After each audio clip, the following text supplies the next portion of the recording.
Lucía, un gusto poder saludarte. Ramiro, buenos días. Un fuerte abrazo para todo el equipo de 99, pero sobre todo a quienes nos escuchan. Sí, efectivamente, le comentaba a Wendy Quindi, creo que no he venido a este estudio hace más de 1 año y medio, presencialmente. Y bueno, siempre será un gusto poder compartir temas importantes, sobre todo en función de lo que se está dando el país en materia de reforma laboral, que es un tema que a todos nos preocupa, nos tiene expectantes, y también sobre ciertos temas anunciados la semana pasada desde el Ejecutivo. Por ejemplo, el hecho de proponer algo que lo había venido yo trabajando mucho tiempo, el tomar alguna decisión sobre la tabla de portabilidad de sustancias estupefacientes. Así es que un gusto y a la orden. Vamos con ese tema. Y es que la tabla nació en el 2013 como una herramienta para diferenciar a los consumidores de los traficantes de droga. Y le escuchamos hace 2 semanas prácticamente a la ministra de Gobierno, Alexandra Vela, quien anunció que la tabla de consumo tiene pues prácticamente los días contados y que lo que se quiere con la eliminación es justamente eliminar el negocio ilegal del microtráfico o la criminalización de los adictos. ¿Qué piensas tú con respecto a esto? Bueno, primero yo creo que hay que posicionar el tema claramente. La Constitución establece que las adicciones son un problema de salud pública, Constitución año 2008. Luego, en el 2013, con ya la vigencia del COIP y de la entrada ya en vigencia también de una tabla que, entre paréntesis, fue cambiada 3 veces en montos de cantidades, porque las primeras eran astronómicas, y de hecho los propios argumentos del gobierno en ese entonces para poder revisar las cantidades permitidas como mínimos de porte fue efectivamente que los niveles de consumo habían llegado a niveles exponenciales, es decir, se habían disparado, ¿ok? Y de ahí en adelante creo que para nadie es extraño la realidad, lo que ha pasado en las calles. Y esta tabla, lejos de servir como una garantía para un enfermo, para el consumidor, simplemente fue hecha la ley, hecha la trampa, como decimos los abogados, una nueva modalidad ideada, microtráfico, por quienes están dedicados a ese tema. Ahora, lo importante es que el tema está nuevamente sobre la mesa. Lo importante es que debe establecer cuál es un camino. Creo que desde el Ejecutivo están totalmente perdidos. Primero, porque la tabla es referencial, de acuerdo a una sentencia del año 2019 de la Corte Constitucional. Hoy en día, un juez puede liberar a alguien, inclusive por cantidades sobre la tabla, siempre y cuando esta persona logre comprobar durante el juicio que no es traficante y que no tenía en posesión esas cantidades con la intención de venderlas, para ponerlo en palabras sencillas. Primer tema. Segundo tema, no puede venir de la mano el solo anuncio de eliminar la tabla. Sería irresponsable y demagógico. ¿Por qué? Porque esto es un grave problema. Entonces, ¿dónde está la hoja de ruta en prevención, que es lo más importante? ¿Dónde está la hoja de ruta en rehabilitación? Y fundamentalmente, en el tema, ¿cuál es la política que vas a manejar a los enfermos? Porque esto nació mal. Por un lado te dicen, tienes derecho a aportar, pero la venta sigue siendo un delito. O sea, esto nació con una incongruencia, y yo creo que es importante que se establezca una hoja de ruta y se empiecen a tomar decisiones responsables. Cuidado, precisamente esa intención de no criminalizar al consumidor termina ganando las cárceles de consumidores, porque lamentablemente son los que terminan presos, los grandes traficantes, destruyendo vidas y llenando sus bolsillos. Sin duda debería venir acompañada de una propuesta de prevención. Solo una pregunta para no salir del tema. Tabla, ¿cuál es el origen de la tabla? ¿El ejecutivo o el legislativo? No, el ejecutivo, definitivamente el ejecutivo. Por eso es que decíamos, no hay que ir a la asamblea. A mí mire, la señora ministra de Gobierno, la señora ministra de Gobierno, quien es una mujer experimentada en la política, versada en el mundo del derecho, era decana de una escuela de derecho importante de la ciudad de Quito, seguramente está consciente que vía asamblea no se puede. Yo lo intenté, Ramiro, y lo intenté y no pude. Ya la asamblea dijo, no, la puerta está cerrada. Yo presenté junio del año 2017, tenía un mes de haber llegado a la asamblea en ese entonces, un proyecto de reforma. ¿Pero por qué lo hice? Entre lo malo y lo bueno, lo hice porque desde el gobierno del expresidente Correa y ya los anuncios claros del gobierno del presidente Moreno, con quien me reuní antes de presentar mi proyecto de ley, fueron claros. No vamos a tocar la tabla porque vamos a tener un problema con los consumidores. Entonces, como dijeron, no vamos a tocar la tabla, con mi equipo jurídico buscamos el camino más complejo, ¿sí? Y lo que queríamos era reformar el COIP para sacar referencia a la tabla. Luego, posteriormente, ya en el camino apareció la sentencia a la que me refería. Por lo tanto, para muchos la tabla ni existe porque es una mera referencia, Ramiro. Pero en el fondo el Ejecutivo es el que tiene la decisión. Palabras más, palabras menos. Yo sé que tiene sus complejidades, pero con una decisión administrativa podemos dejar de utilizar la tabla. Pero no lo podemos hacer de noche a mañana, es lo que le decía Lucía. El tema de fondo pasa, porque mire, solo en Guaya Vamos a hablar en Guayaquil. 3 lugares para tratar adicciones. La capacidad máxima, 30 personas por parte del gobierno. Y adicciones químicas. Sí, y solo hombres hay ahí, escúcheme, 90. El municipio, pude ver redes sociales que la doctora Viteri hace un mes, 2 meses, abrió un centro en Bastión Popular solo para mujeres.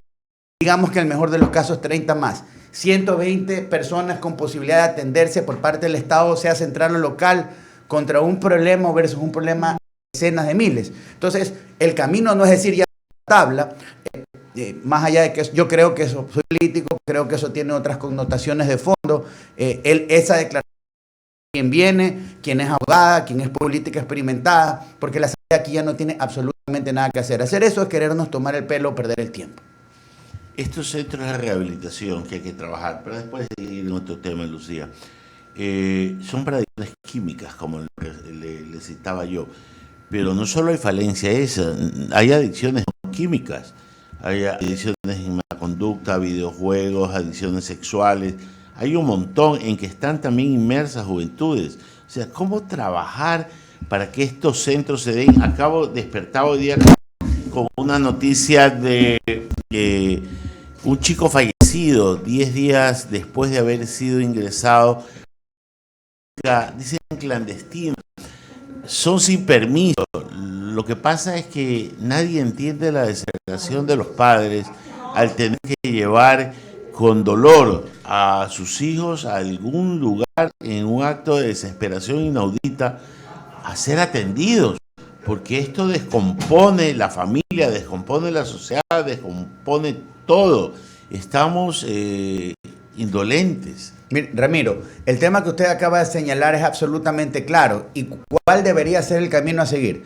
Efectivamente, establecer, bajar lo antes posible una política pública de tratamiento general a las adicciones. No solo adicciones químicas o estas que estamos comentando, que están vinculadas con el consumo de sustancias estupefacientes o psicotrópicas, ¿de acuerdo? Sino el tema general. Y es un tema que se intentó un poco construir. En el periodo lectivo pasado se discutía mucho una reforma al Código de Salud. Y estamos tan quedados en el tiempo y con una tarea como Estado por escribir que ni siquiera tenemos una ley de salud mental, por ejemplo.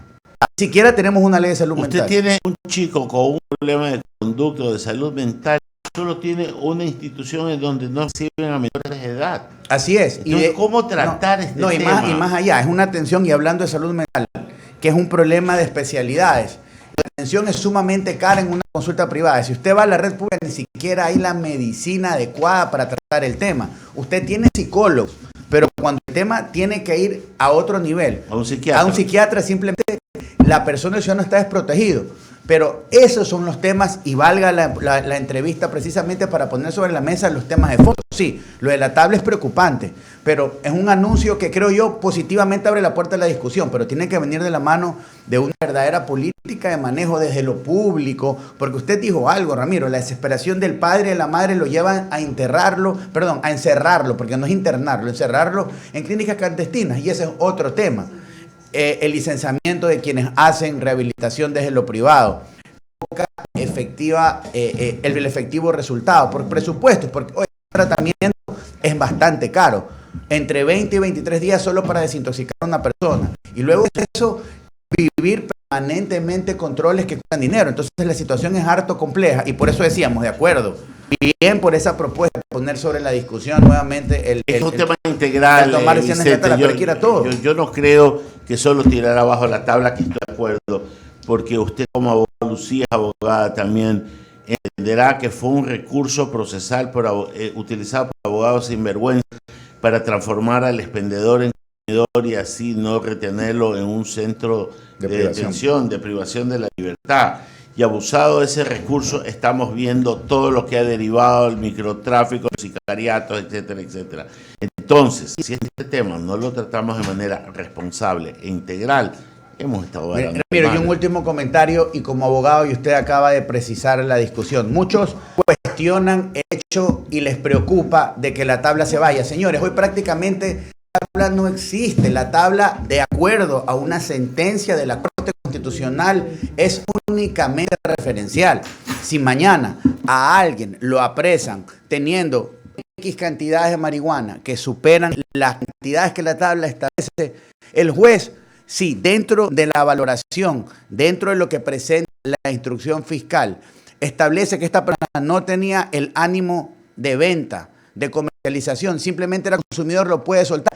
No hay problema en que la tabla deje de existir. Más bien le estaría quitando, como usted lo acaba de decir, al traficante y abogados que la malutilizan, una herramienta de impunidad. Y obviamente si tenemos que ir a solidificar nuestro sistema de justicia, que sabemos que tiene otros problemas, eso es materia de conversación, pero finalmente eso es el argumento para decir de que la tabla no se puede ir. Estamos clarísimos, al consumidor no hay que criminalizarlo, al consumidor hay que tratarlo como un enfermo, como una persona que tiene un problema que necesita desde lo más elemental, amor, comprensión, recursos y tratamientos, porque solo así va a poder superar esta situación. Lucía.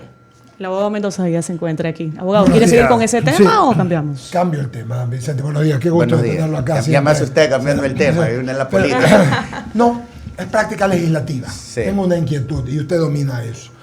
¿Qué pasa si la Asamblea destituye, o digámoslo así, a Bella Jiménez, a su vicepresidente? ¿Quién toma el puesto? Porque de ley y por lógica, por jurídica, va a venir su suplente que la va a reemplazar. Pero ese suplente no fue electo vicepresidente. Entonces, ¿cuál debería ser la práctica? Sí, debe haber una elección para escoger nuevamente esa dignidad. La legisladora suplente lo que hace es suplir temporal o definitivamente ante la ausencia del legislador. Y indistintamente de la calidad de ese legislador en este cargo administrativo, debe tomarse nuevamente una decisión por parte de la Asamblea y escoger esa vicepresidencia que está. No es que el segundo vicepresidente pasa a ser el presidente, el vicepresidente per se, en lo absoluto, y se elige un segundo presidente. En lo absoluto, son nominaciones cerradas con tiempos claramente establecidos. Tenía esta inquietud porque veo que hacia allá van las cosas con Bella Jiménez, ¿no? La misma izquierda democrática ha dicho, ¿sabes qué? Que se investigue todo y entonces tenía esa inquietud en práctica legislativa. Sí, definitivamente ese es el camino. Y en buena hora que se haga algo y se lo haga rápido. Así es. Bueno, tal vez no es muy objetivo el tema. Yo renuncié casi un año antes. Si la asamblea pasada pensamos que era mala, esta tiene 3 meses y creo que los visos de a dónde vamos es peor. Pero al final del día el tema de fondo es Ramiro, Lucía y Eduardo es el siguiente. ¿Hasta cuándo vamos a seguir esperando que se traten los temas que interesan? Por ejemplo, una reforma laboral, claro, que es necesaria. Usted va a decir, sí, esperar que el gobierno le envíe. No es necesario que le envíen, porque hay temas que se encuentran allí trabajándose. De hecho, yo estoy escribiendo algo sobre este tema, hablando de un tema puntual. Para nadie es extraño que necesitamos contratación por horas. Esa es una forma clara de mover el mercado laboral. Y escucha, mi proyecto está presentado y pasó el filtro del CAL, está en la Comisión de Trabajadores de la que yo era integrante. Se quedó paralizado por cuestiones ideológicas, porque había señores que pensaban que era regresivo, un tema puntual. No hay mayor agresión del derecho al trabajador que por complicaciones laborales o porque sea caro contratar, usted no tenga acceso a una fuente de trabajo. Ahora, ¿qué habíamos planteado? Una jornada parcial especial. Hoy el código tiene una jornada parcial especial. Sí. ¿Por qué? Porque la Constitución en el 327 y el mandato constituyente 8 en Montecristi decían que la contratación por horas estaba prohibida por precaria, entre otras cosas. Okay. Entonces, aquí lo que estábamos proponiendo era de que tomando esa modalidad que tiene el código, es decir, que usted no puede trabajar más de 20 horas al mes, para el cálculo de la remuneración que se podría pagar por horas, se incluya el proporcional del 13º, del 14º y de vacaciones. Es decir, cuando usted trabaje, sabe que en su hora, que vale 5, voy a poner $1, ¿ok? Están contemplados todos los beneficios sociales y además hay afiliación al Seguro Social. O sea, pero simplemente hay algunos que no lo ven de esa manera. Ok, vamos a hacer un punto y partida luego de la pandemia. Estamos claros que este es un código del 36 que ha sido parchado varias veces, pero el mundo cambió, pues. Hoy todo el mundo, por ejemplo, para nadie es extraño teletrabajar. Entendimos otras cosas. Por hora. Debemos entender que tenemos que ir a un régimen por horas. Ojo, pagando todos los beneficios sociales. Eso no es regresivo. Es precarización cuando usted terceriza. Es precarización cuando no tiene afiliación al Seguro Social. Cuando no trabaja, pues. Pero no hay peor precarización que no acceder a una plaza de empleo. Eso es lo peor. Ya, en ese contexto, tengo buena amistad, lo saben todos, como decía Tatamuelles, con José Villavicencio, mis amigos del fútbol, con Richard Gómez de la CUT, converso con ellos siempre. Casualmente ayer hablé con los tres. Ellos están planeando, porque tienen la idea, sobre todo los del food, dicen que hagamos un solo y nuevo código. El problema es que yo ya conozco esas cosas, por eso lo meten en el congelador 3 años y después de que termina el gobierno y no pasa nada. Termino.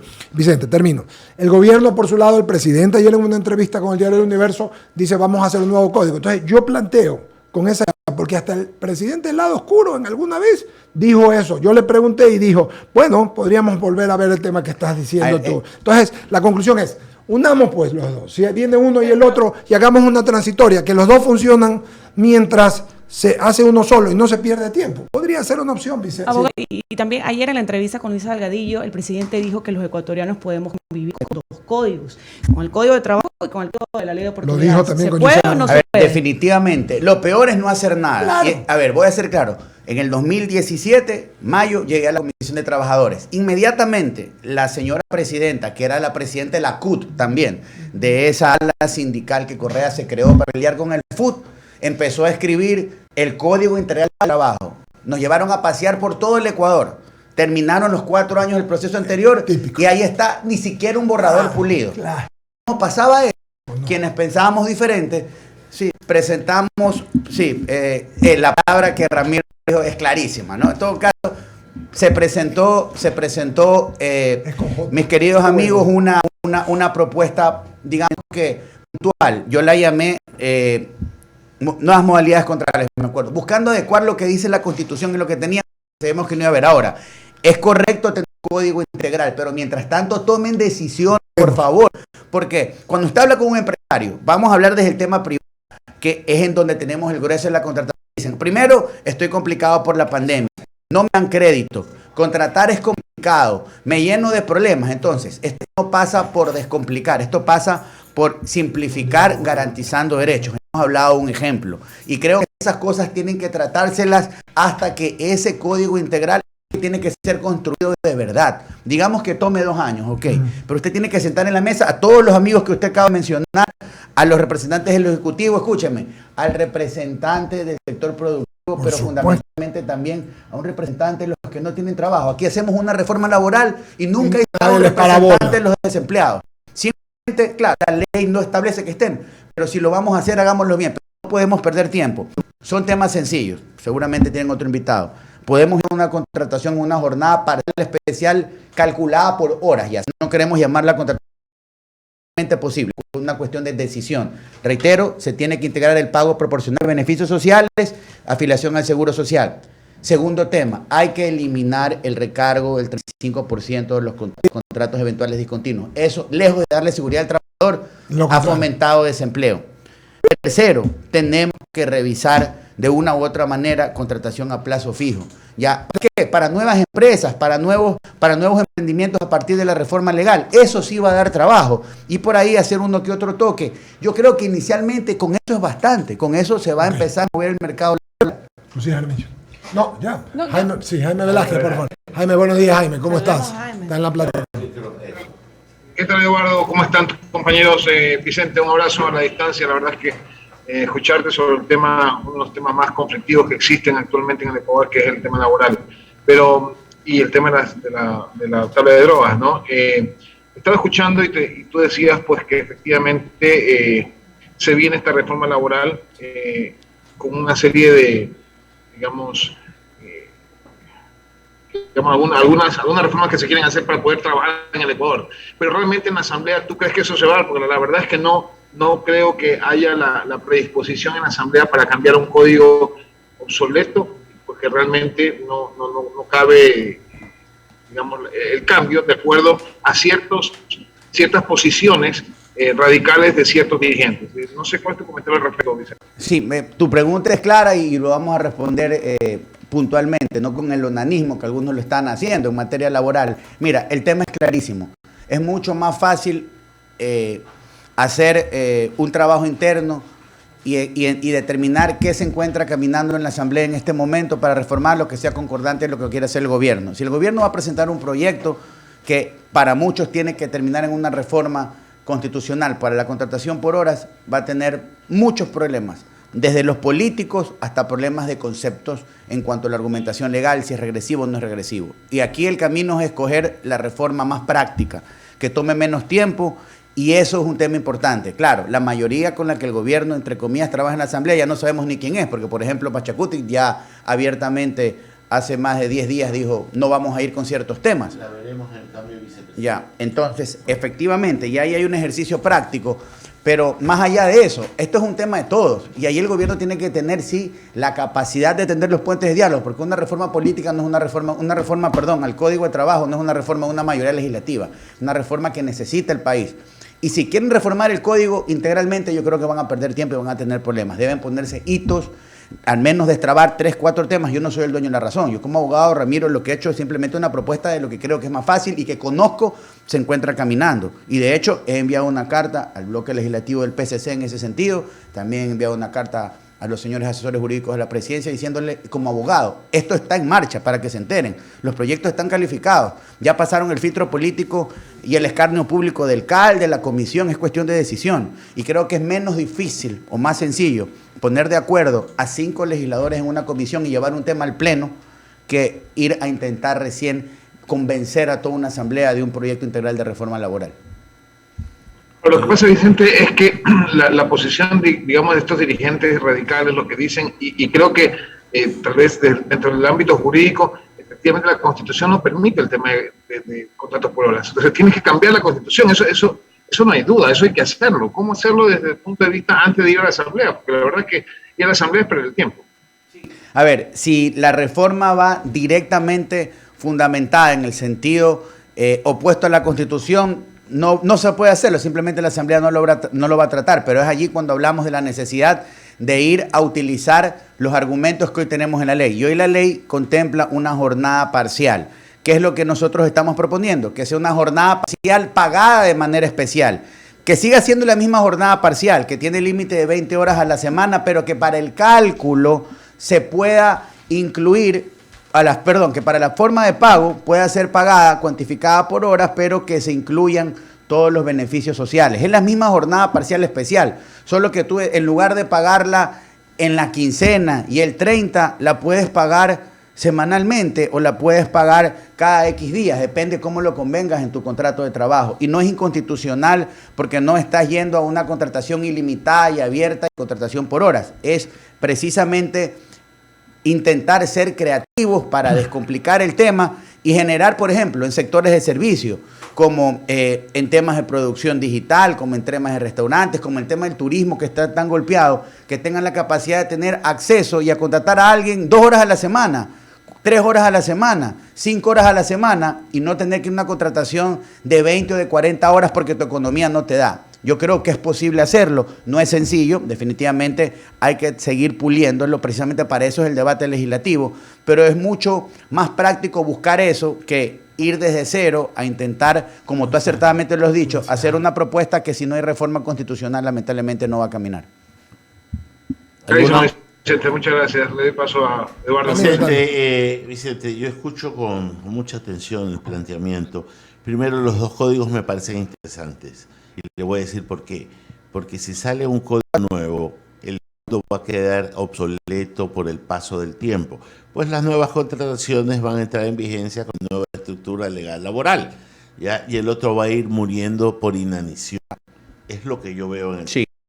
Pero también veo en el tiempo que si dentro de la Asamblea no encuentran la aptitud adecuada para tratar el tema, lo más probable es que la cantidad de desempleados sean los votos que necesita el gobierno en una consulta popular. Y sería un tema que esté puesto como una pregunta de referéndum más que de consulta dentro del planteamiento que el Ejecutivo ya ha anunciado va a tener. ¿Cómo lo ve usted? Sí, creo que ese es el camino viable si el tema en la Asamblea no tiene el camino. Vamos a hablar de números y es importantísimo, Ramiro. De acuerdo a las propias cifras del INEC de este año, en los primeros 3 meses se pidieron 500.000 plazas de empleo y 1.800.000 pasaron al subempleo. Ya pasamos los 7 millones de desempleados.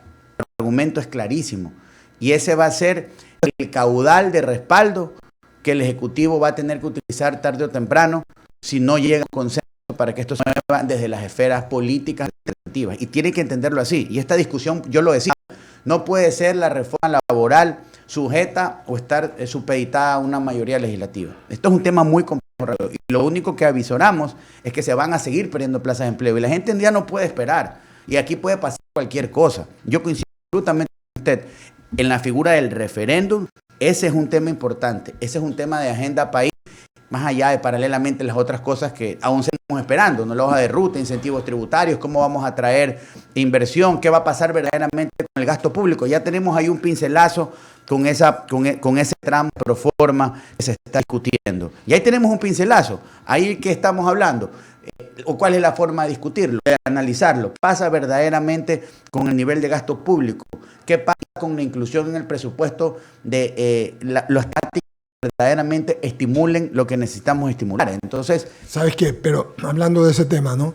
Y perdóname que Alberto, te doy enseguida, vuelvo a la referencia de la bola de humo que la ministra de Gobierno, que Ramiro le hizo una metáfora el día viernes muy buena en la conversación con Antonio Tramontana. También te habla y veo a mucha gente hablando de la muerte cruzada, que es la muerte cruzada, y yo les insisto, muerte cruzada no es el camino, tienes que esperar un año, ¿ya? Y después de un año ir a todo lo que viene después, se te junta con la elección que viene el año que viene, seccional, perdiste, se te hizo política, perdiste un año y tú no sabes lo que va a pasar un año, no digamos algo malo, pero decía yo, comienza a llover mucho, comienzas a tener descontexto, se te mueven los precios de petróleo, o sea, es demasiado. Lo otro es lo más cuantificable, la consulta popular es más manejable. Sí, cada vez creo que eso va tomando cuerpo para el Ejecutivo, definitivamente por la propia situación del país, por la oposición política que cada vez se evidencia, inclusive de sus aliados para ver pero lo uno no obsta al otro, Eduardo. No, para nada. Para nada, pero para nada. Tienes que entrar con lo primero, ¿no? Claro. O sea, yo juzgaría que primero es lo primero. Sí, Alberto. Sí, por supuesto vamos a aprovechar la experiencia parlamentaria y también municipalista de nuestro invitado. Y de tránsito. Por supuesto que sí. Caramba, es completo. Y para consultarle, Vicente, un tema específico, esto de los taxis de política, es un verdadero tema, ¿no? Porque nosotros justamente a inicios de este año, ¿no? En medio de la vuelta electoral, luego la segunda vuelta electoral, decíamos, bueno, siempre hay que ir pensando reformas en materia del Código de la Democracia, la ley electoral de nuestro país, para precisamente institucionalizarnos. Vemos que lamentablemente pues hay muchos vacíos, muchos problemas, declaraciones políticas que aparecieron justamente al acomodo de quienes estuvieron en el poder en ese momento, partidos y movimientos que ni siquiera deberían de existir, pero ahí están con vigencia legal. De cara a los comicios seccionales, ¿qué se atrevería a recomendar Vicente Tayano justamente en materia de reforma a la ley electoral de nuestro país? Hay una reforma reciente hecha por la Asamblea que cesó en funciones que tocó algunas temáticas y puntualmente en cuanto a los temas seccionales están vinculadas con precisar un poco más la participación por distritos, lo cual es correcto porque se defendía la proximidad del ciudadano con la persona en la que estaba escogiendo, pero los problemas siguen siendo los de fondo. La administración del sistema electoral, por ejemplo, en materia de reconocimiento no de organizaciones políticas, es muy endeble, es muy blandengue, muy permisiva. Y por otro lado, lo más preocupante, y evidencias de esas tenemos muchas, y usted en su experiencia con el trato municipal sabe, uno de los problemas de fondo es el contencioso electoral. El sistema de administración de justicia electoral se presta para cualquier cosa. Se presta para absolutamente cualquier cosa. Y si queremos garantizar que la voluntad del ciudadano, que es lo más importante, se respete, está allí. Ahora, en cuanto a normas de financiamiento, ya hay mucha más rigidez. Usted ya necesita tener un responsable, tiene un jefe de campaña, un tesorero de campaña. Que tiene, más allá del tesorero, que tienen responsabilidades delimitadas. Entonces, eso es bueno, porque finalmente, de una u otra manera, usted allí se va a cubrir el hecho de que no hayan aportes que luego vayan a beneficiar a alguien por el contrato X, Y, Z, o porque venga plata, por decir algo, del narcotráfico. Del narcotráfico. Ya, claro. Eso es claro, pero ¿sabe cuál es el problema? A mi juicio, y ya no solo como abogado, sino en su momento también como actor político o público, el problema no pasa por la norma, y tal vez Ramiro va a coincidir conmigo como abogado, el problema pasa por cómo se le está aplicando. Ese es el tema de fondo, desde un Consejo Nacional Electoral o de un Tribunal Contencioso Electoral, que es el que administra o dirime las diferencias en su momento. Ese es el verdadero tema de fondo, revisar la gente que está allí. Revisarla en el contencioso electoral. Yo simplemente no quiero levantar un juicio de valor, pero revise pues los pronunciamientos en los últimos 2 procesos electorales. La serie de problemas y de recursos inoficiosos que ellos aceptaron. Y todos los incidentes, tanto así que en la última seccional habían provincias como Los Ríos, que después de un mes no tenían prefectos ni alcaldes en algunos cantones porque seguían las impugnaciones. Entonces, el problema, más allá de la ley, está en quienes la están aplicando. Y ahí viene nuevamente el tema, la forma como se han llevado adelante los concursos.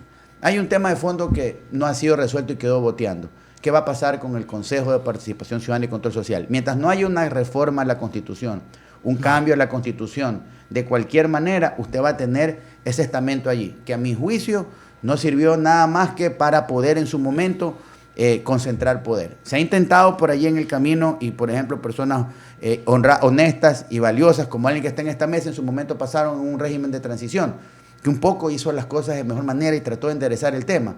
Pero el problema de fondo está allí, porque ese es el estamento que va a seguir designando a todo el mundo. Sí, señor. Y el tema, óigame amigo, y finalmente veo que ya está el reglamento para Contralor del Estado, para Defensor del Pueblo. Van a renovar a ver, finalmente terminan siendo trajes a la medida y no resuelven absolutamente nada. Porque mire, el concurso sí, tiene que ser público, tiene que haber impugnación, tiene que haber control social, pero finalmente siguen habiendo comisión de la comisión en la que termina metiéndose la mano, porque eso pasa al final. Porque hacen un reglamento. El manoseo, ¿no? Ahora, pero es que justamente ese era el fondo de la pregunta. O sea, ¿cómo hacer coincidir el time de todos los actores políticos justamente para lograr institucionalizar? Porque vemos que el presidente de la República puede impulsar algún tipo de reformas, organizaciones políticas pueden impulsar, pero nunca coincidimos todos en el momento propicio para impulsarlas en conjunto. Alberto, son temas de fondo no menos importantes que hay que tratarlos. Y para que eso se resuelva debe efectivamente darse un consenso general y una hoja de ruta para mejorar la forma de administrar públicamente y de acceder al servicio o al mundo público en cualquier estamento, sea por la elección popular o sea por los concursos de mérito, oposición o lo que se escoja. Eso es un tema importante, pero creo que en este momento, en el Ecuador de hoy, la hoja de ruta debe primero encauzar la situación de seguridad, el tema laboral. Claro, el tema de reactivación económica, de acuerdo. Todo este tema.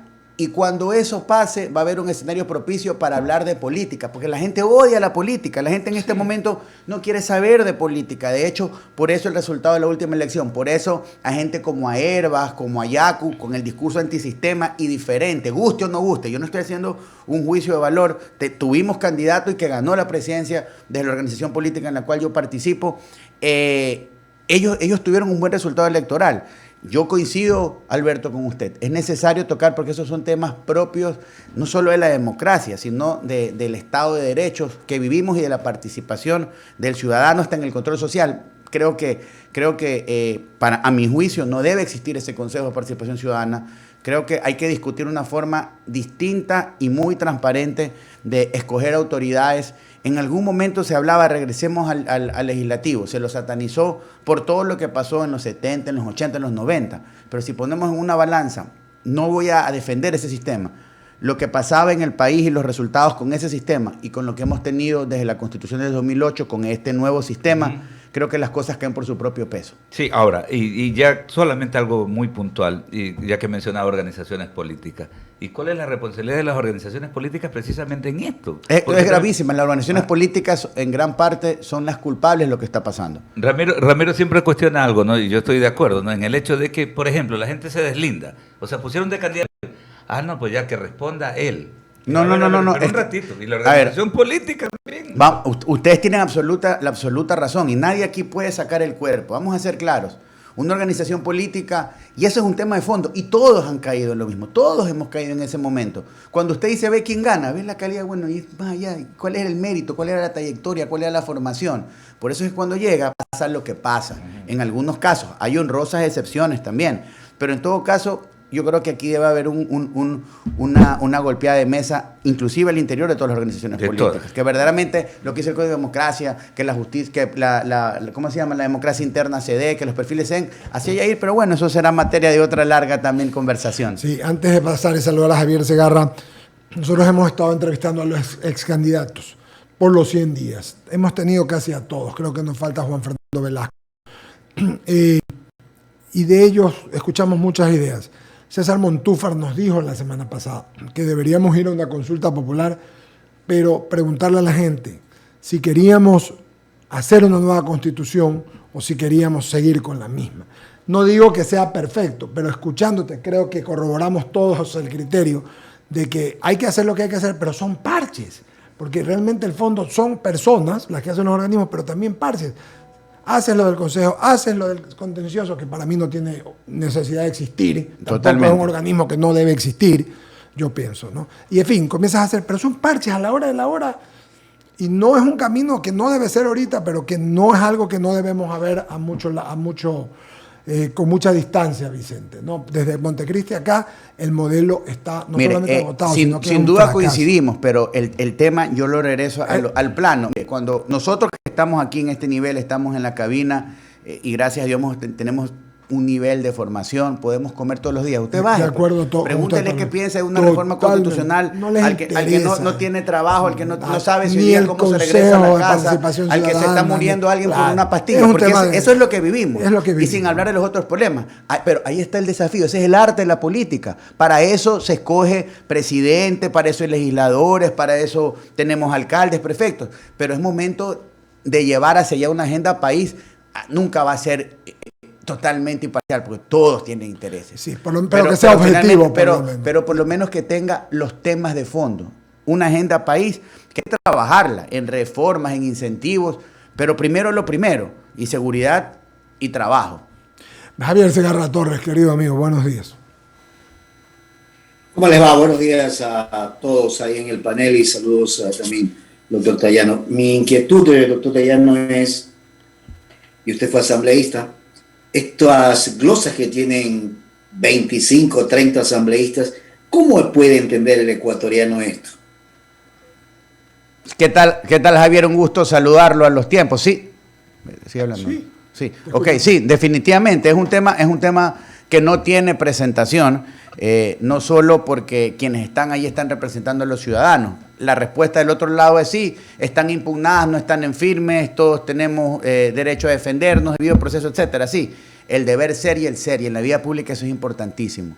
Es importantísimo, a mí me lo enseñaron desde chiquito, ser y parecer. Y como abogado, cuando estudié deontología del derecho, el deber ser es fundamental. Si usted es un representante de los ciudadanos, si usted está allí para escoger, para defender, para legislar, para fiscalizar, usted tiene que ser absolutamente claro y transparente.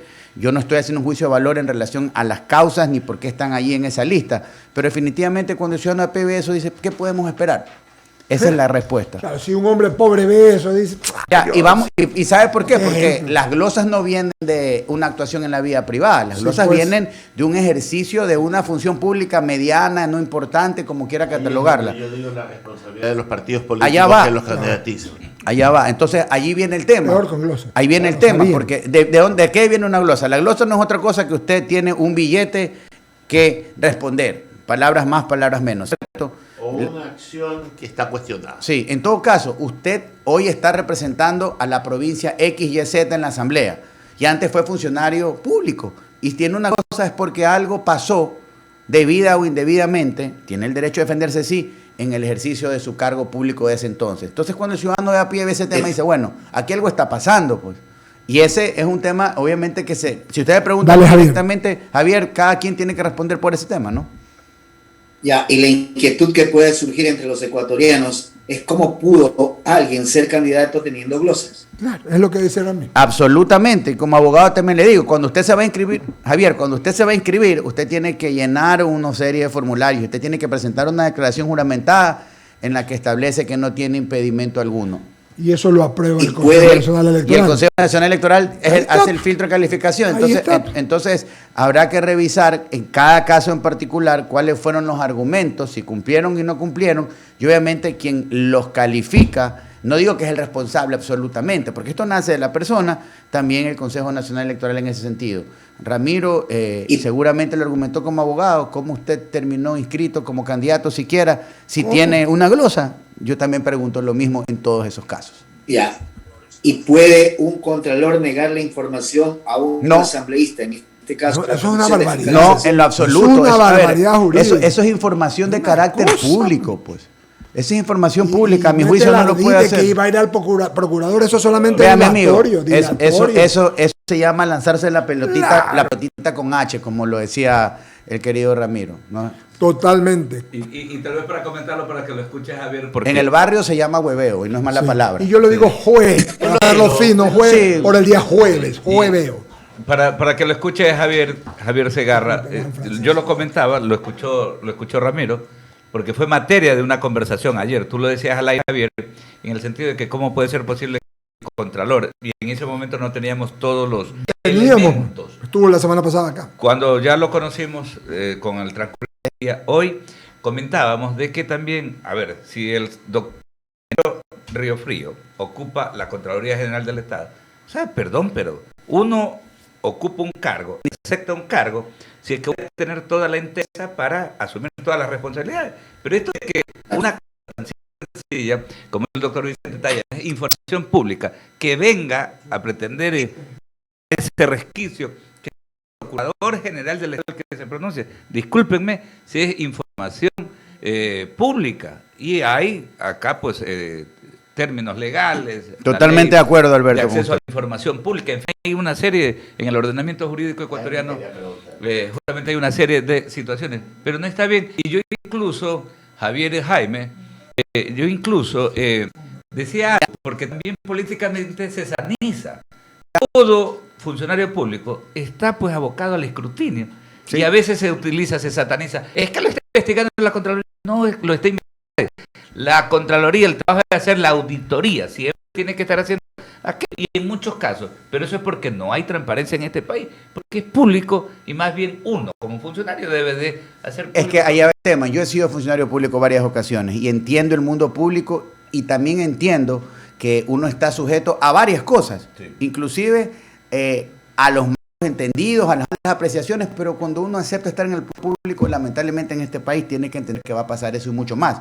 Pero el tema de fondo, el que es claro, el que es honesto, el que es ético y el que es no le teme a nada. ¿Y sabe lo que demuestra esto que estamos conversando respecto al Contralor y al no querer dar la información sobre los legisladores y sus glosas? Que tiene dueño. Que él, para poder saber, para sostenerse, ¿se acuerdan que iba o no iba? Tiene que haber dicho, a ver, necesito de todos ustedes porque son los... Entonces, él no puede hacer, entonces lo que está haciendo nada más es eso. Tiene dueños. No dueños.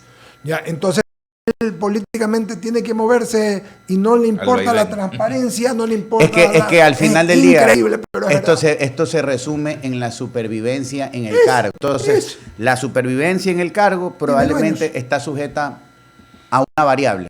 Y lo que Eduardo está poniendo sobre la mesa es totalmente válido. Totalmente. Él se defiende y ve cómo se defiende. Si no, los que lo dejaron, les va a decir Alberto, Javier, Jaime, Lucía, van a venir, le van a decir amigos reluchas que nos ven, los cibervidentes, a través de @radio99, le van a decir, oye, nos debes, tú estás por nosotros, así como hemos utilizado el lenguaje de barrio, si tú me jodes, yo te jodo. Correcto. Sí, pues más claro, no sé, Jaime quería decir algo. No, Lucía quería decir algo. No, Jaime, tú querías decir algo. Sí, simplemente quería preguntarle a Vicente que si bien es cierto la inhabilitación es cuando la glosa ya esté firme, es decir, sí, dependiendo del proceso como esté, ¿no? O sea, eso no impide que un ciudadano pueda estar o en una función pública o digamos candidato, hasta que no esté firme la glosa. No sé hasta qué punto toda la glosa que, paréntesis, conozco quienes están glosados, creo que efectivamente no están en firme. No sé si tengas toda esa información. Sí, tiene que estar agotada absolutamente, pero desconozco la particularidad del tema. Yo de hecho leí que algunas estaban en instancia final, pero puede ser que en donde lo leí... o sea que la legitimidad no existe. Pero vamos, bueno, el tema de fondo es que la glosa. O sea, el tema de fondo es que no puedes poner a cualquiera en un cargo público. Y solo voy a citar varios ejemplos de la vida cotidiana. Cuando tú vas a ver esta corriente, te investigan. cuando tú vas a hacer un depósito importante, te investiga el oficial de cumplimiento del banco. Cuando tú vas a hacer un contrato de arrendamiento, el casero contrata esas páginas de internet y miran tu pasado judicial. Los partidos políticos miran cuán popular es el pendejo que van a poner en cabeza de la lista. Usted está boquefiel. Todo el día con lenguaje del barrio. Es que lenguaje barrio Totalmente. que ha tenido Mire, absolutamente, y eso es un tema, tarea de todos los que estamos en el quehacer público, político, y hay que revisarlo, porque lo contrario va a seguir pasando absolutamente lo mismo. Absolutamente lo mismo. Pero qué duro, Cepeda, yo también. Ya sí, Estaba no me con voy a un venir lenguaje por acá a hacer barrio. Oiga, ¿sabe qué? Hace Indigna. falta, Ramiro, y más allá de que estemos compartiendo esta mesa, es que hace falta, oiga, usted mire cómo ahora estamos haciendo política, ya simplemente todo es Se le ha Twitter, caído ¿no? el pelo a usted. Todo, o sea, No, se Se ha le- puesto. se le ha caído el no, pelo se de pone la eso. política que Se ha está hecho moderno. Mire, Se ha hecho. yo por eso decidí regresar al mundo del derecho, ahora hago opinión, precisamente porque hay muchas cosas que están pasando con las que no estoy de acuerdo. Y mi forma de actuar no es callarme, es hacerlo. Entonces, y no puedo hacer lo que quiero y pienso y debo de hacer, por lo que me formé, por lo que aprendí a lo largo de la vida, inclusive lo que mis formadores y mis líderes políticos me dieron. Prefiero un poco mirar los otros de ellos, pero sí creo que como país se necesita un cambio de estructuras al interior de las organizaciones políticas. No es verdad que no se necesita partidos políticos. Necesitamos partidos políticos, primero, con ideas claras, con objetivos claros y acorde al mundo que hoy estamos viviendo, pero fundamentalmente con gente clara, transparente, que haga lo que tenga que hacer y tenga todas las credenciales para hacer, desde el señor que te abre la puerta en el mundo público hasta el presidente de la República. Porque esto no pasa solo por ir arriba. Ojo, desde el señor que abre la puerta, que es tan importante, tan respetable como un alcalde, como un concejal, como un presidente de la República. En todo caso, solamente que cada día yo veo, y lo hemos visto durante algunos años, y mañana este programa cumple 18 años, pero desde siempre, cómo la política emociona, porque es emocional, pero la función pública decepciona, es un, déjame buscar, es un foco de degeneración, de pertinencia, de porquería. Hay excepciones, ¿no? Excepciones, pero cuando vemos estas cosas, y terminamos sin querer porque íbamos a hablar de otras cosas, diciendo desgracias como que los partidos, los dueños de partidos, los jefes de los partidos. Yo prometí no hablar de política y mire. Pero fíjense que no hemos hablado de un tema personal, hemos terminado hablando de un macro, del macro. de la elección. ¿Quién elige a lo que decimos? ¿Quién elige a los candidatos que están glosados? Mire, Si todos saben quiénes son. yo se lo resumo y con esto seguramente ya me despiden. Nosotros desde el 2008 hacia adelante tenemos una nueva constitución y tenemos muchísimas leyes, nuestras pedidas y cambios de fondo en nuestro sistema de estructura, en nuestra estructura jurídica y política. Pero uno es, el momento de un cambio de todo eso, cuánto tiempo va a tomar, cuánto va a costar, ese es el análisis. ¿Y qué queremos conseguir con eso? Porque si para cambiar de dueño a dueño, de uno a muchos, mi amigo, no haga perder al tiempo al pueblo ni plata ni tiempo. Y hay que hacer presión por las cosas importantes para que no siga pasando lo que está pasando y aquí en la provincia, en el país, en seguridad, y lo que está pasando en el índice de desempleo, por no decir más. Siempre lo digo, el tema es que los dueños de los partidos quieren ser dueños de los funcionarios para hacer su voluntad y para que les deban favores. Conclusión, todo es una porquería. Ahora, Qué bárbaro. ¿Y sabe ¿se acuerda lo que le decía yo al contralor encargado la semana pasada? Hasta la dictadura procuró tener contralores dignos. Sí. Es correcto. Hasta la dictadura. Imagínense lo que estoy diciendo. Y los que hemos tenido en el pasado buscan, no voy a decir eso es de nuevo. ¿Qué dice Así es. Alberto? Sí, Coincido que- absolutamente. que hay que repotenciar ese concepto, ¿no?, de lo que es el servicio público. Una cosa es la función pública, ¿no? La función pública. A ver, aquí nos estamos olvidando. No, una cosa es la función pública, el servicio público. Así es. La gente tiene que tener esa vocación.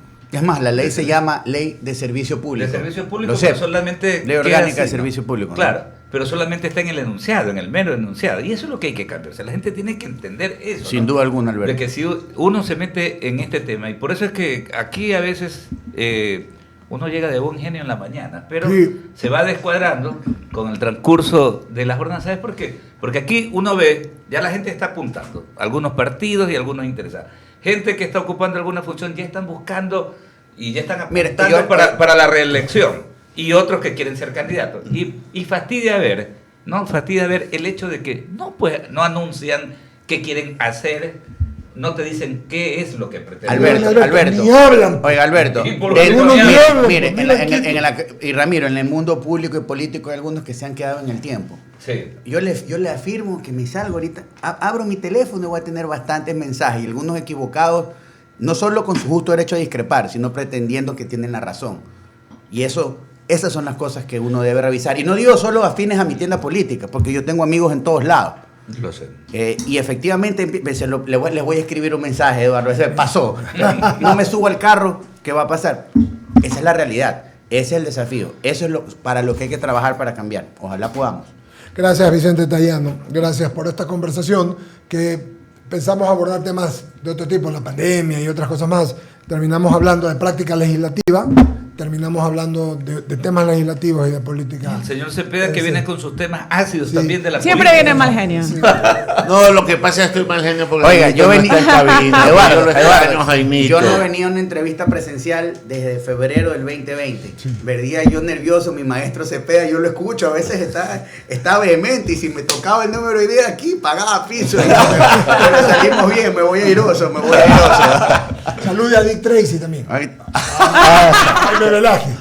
bueno, y finalmente, igualito. Igualito a Dick Tracy. que está ahí. y como siempre, un gusto compartir la alegría con ustedes de informar, y bueno, siempre la orden, y muchas gracias por el espacio. Gracias a usted, querido amigo. Hay cosas tan amargas y tan tristes a las que hay que poner una dosis de ironía y de humor para que la vida sea más llevadera. Sí, Abogado, señor. y hoy nos visitan los Vicentes porque más adelante vamos a tener a Vicente Albornoz, analista económico, que Querido vamos a hablar amigo. así Es sobre el el tema día de San presupuesto. Vicente. Es el día de San Vicente. Perfecto. Oiga, saludos a Fausto